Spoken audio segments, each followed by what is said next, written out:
Okay, this is Kiz for Live Arts. I'm here with DNT. DNT. Can you tell us a little bit about what you do and where we are right now? I'm a graph artist, muralist, however you want to call me, and I work in Statescraft, Bristol, the arts quarter of Bristol, recently recognised. Okay, so I'm here because you're working with me on a project called Hip Hop Heals, but also you're going to be exhibiting at the City of Colours Festival on September the 6th in Digbeth, which is an arts and cultural and creative and media quarter of Birmingham. So we've got a lot of alignments going on between your space and my space. Yeah. Synchronicity, man. Synchronicity, man, that's what it's about. So, Sorry. So we've got a young man going past with a big issue. It's Jeff, big issue Jeff. I see Jeff every morning. I've been seeing Jeff for years. He's probably the hardest working man in Statescraft, if not Bristol. He's one of the legends, the local legends of this place. I've known him for donkeys. I've seen my kid grow up, so he's a very, very, very nice guy.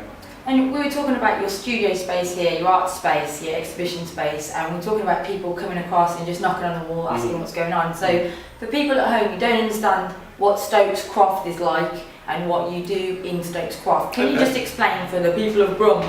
Yeah, I will, essentially I'll give you a bit of background history. Statescraft is a bit of a rundown area. A lot of the shops were boarded up, a lot of smashed windows, a lot of rubbish, a lot of sort of drug addicts, homeless people, and essentially the rates were really low for rent.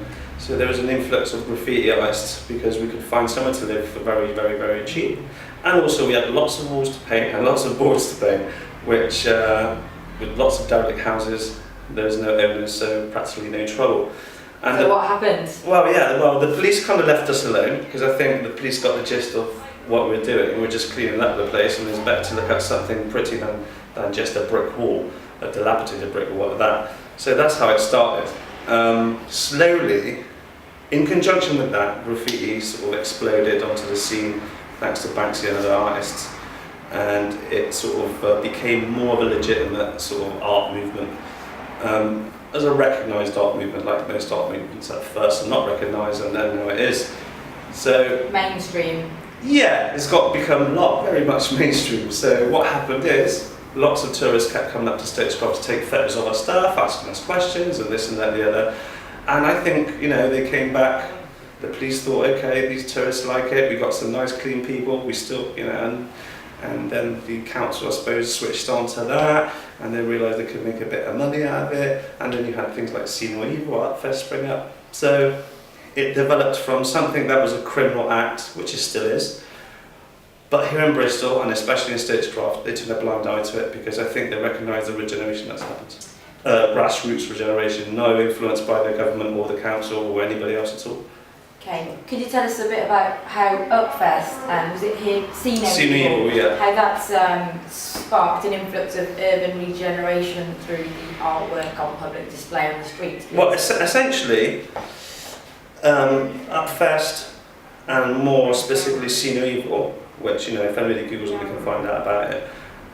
Obviously money spinners for the council. Those two were the last, it was the end result. It was the end result of us years working here, and that was something that the council, in conjunction with the council and the artists, sort of devised. The council got paid for it, and everybody was kind of happy. But that came upon us after like 25 years of sort of us just doing it by ourselves with nothing, and just literally what we had, So it was a very organic grass movement event that took years to develop, and then eventually we had these really massive sort of expos of artists from all over the world coming down, making Bristol essentially one of the graffiti centres of the world. So when the council realised how much money they could make, they were quite happy to help.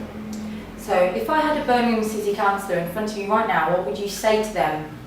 Do it, fool. Yeah, you have to, no, it's just let the kids do it. Give them a space that you're not really interested in anyway. There's no harm. Just let them get on with it, and you'll find the passion is there for the area. People love Birmingham, I'm sure, just like people love Bristol.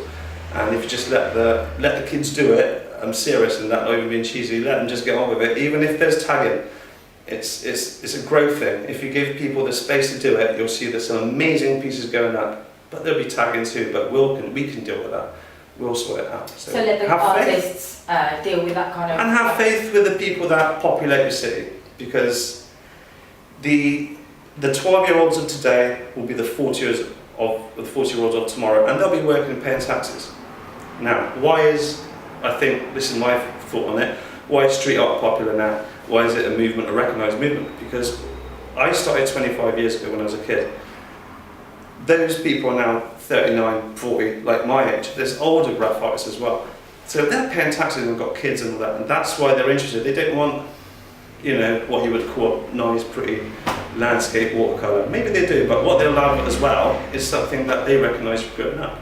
So that's why the art, it's a different argument, it's a different time, and as usual, the government and the councils don't quite recognise that until it's right in their face. And luckily, Bristol's or Stokes-Croft has been able to breathe and let that grow. But you need to let it grow and give it breath. Yeah, we're talking there about how hip-hop culture, essentially with graffiti and street art being one of the 4 elements, along with DJ and breakdance. Yeah, I mean, I remember buying my first album, the Power album. What was I like? MWA Power album.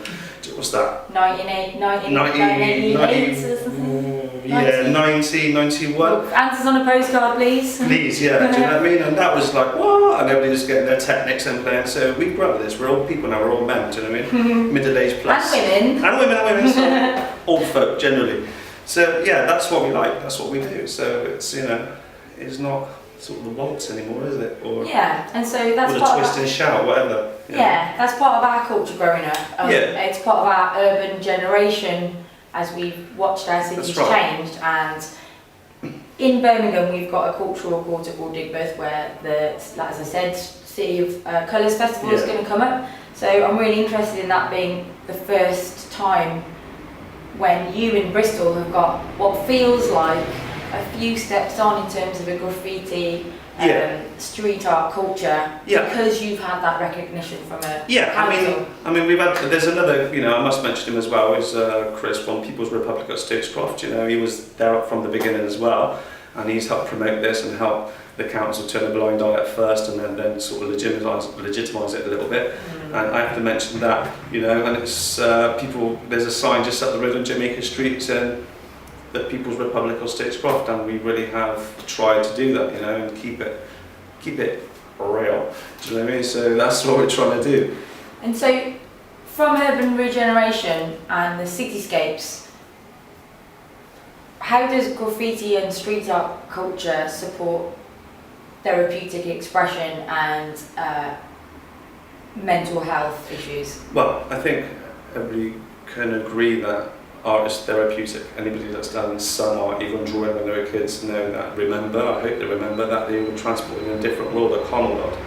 I did it because as a teenager I was angry, like every teenager is for some sort of reason, so I found that escape through graffiti as opposed to going down the pub or because when I was young there's a lot of hooliganism and whatnot. So instead of doing that, I did that. We were chased by the police, all that sort of stuff as you grow up, and I kind of grew out of the tagging thing and I grew into the pictures thing, and it drew me into what was eventually fine art, and all the influences that I have through that. So it was a progression, and it was a slow one, I must admit, but everybody does that and that, I think graffiti also at that time, and still is, it was a form of me expressing myself freely without having anybody tell me what to think, what to say and what to do. It's my own personal marketing on billboard. There's lots of billboards that we see all around, flooding us with ideas that maybe we don't agree with. So it's just a little response to that, I suppose. And if you ask most graffiti artists, I think they'll tell you the same. So how is sharing that publicly instead of doing it in a private space? How does the public element of street art and graffiti culture help create that sense of self-expression and a sense of your own identity? Why not just do it in a house in your bedroom? No one will see it. That's why. I think also there's an element of preciousness with canvases, and canvases can be maybe a little more deeper and personal, so there's that involved. I think graffiti in a way, and street art is a lot more political, so you're kind of marketing an idea, a philosophy, which pictures do, you know, ordinary, you know, paintings do that. But I think graffiti and urban art, whatever you want to call it, street art, is an immediate thing. You don't have to have a gallery recognise you, you don't have to have anybody recognise you, you just go out there and do it, and that's it. You know, and people go, oh yeah, I understand that. Yeah, so, you know, that's what it is. It's just a billboard. It's a counteraction to McDonald's or, you know, Nike or the big conglomerates that can put their billboards up. I think the people need a voice as well. You know, if you don't agree with what I'm saying, paint over it and put your own thing up there. So we're not being precious, we're not being not really. You know, restrictive with our expression, and basically, well, you know, you can ask some other artists, graph artists or whatever, they might get a bit funny about that sort of thing. But personally, I'm from the old school, and the old school, like, if you can do it better, paint over it. Do you mean I want to see you do better, actually? So every time my stuff gets tags, you know, I'm not really that bothered. I just go and do something better on top of that, like bigger and better. So you're helping me challenge myself. So thanks, taggers. Okay, I think that's everything. Mate, thank you so much for taking the time to speak to Live Box Radio. Take it easy. Thank you. Alright, excellent. See, how did we get 11 minutes there? Maybe it was longer for the video before. Wonder if it might have added it on to the last one. Right, Moylan?